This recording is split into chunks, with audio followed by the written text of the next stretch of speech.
আজি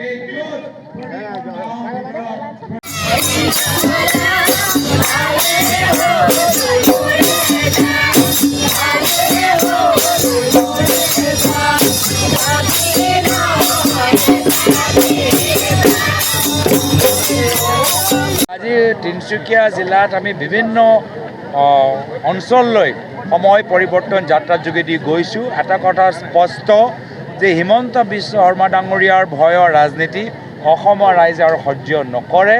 হিমন্ত বিশ্ব শৰ্মা ডাঙৰীয়াক যোৱা 25 বছৰৰ পৰা অসমৰ ৰাইজে চাই আছে, জানি বুজি পায় যে হিমন্ত বিশ্ব শৰ্মা ডাঙৰীয়া মাত্ৰ নিজৰ ব্যক্তিগত স্বাৰ্থৰ বাবে ৰাজনীতি কৰে। সেইকাৰণে সময় পৰিৱৰ্তনৰ আৰু যিদৰে ৰাইজ স্বতঃস্ফূৰ্তভাৱে ওলাই আহিছে, যিদৰে কংগ্ৰেছ কৰ্মীখিনি ধৈৰ্য সহকাৰে আমাৰ অনুষ্ঠানবোৰ আয়োজন কৰিছে, তিনিচুকীয়া জিলাত বিশেষকৈ কংগ্ৰেছ দল আগন্তুক দিনত আৰু শক্তিশালী হ'ব।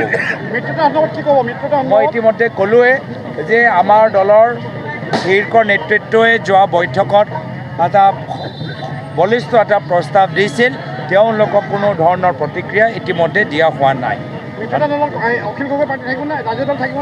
মোৰ সম্ভাৱনা আছে, কিন্তু মই আকৌ কৈছোঁ যে তেওঁলোকৰ কিছু সিদ্ধান্ত বিশেষকৈ কংগ্ৰেছৰ পৰা যে এৰি যোৱা দুইজন বিধায়ক, এজন বিধায়কৰ কথাবোৰতো ইউডিএফ দলৰ লগত বেছি মিলে, তথাপিও তেওঁ নিজৰ দলত লৈ কিবা এটা ভাবিছে।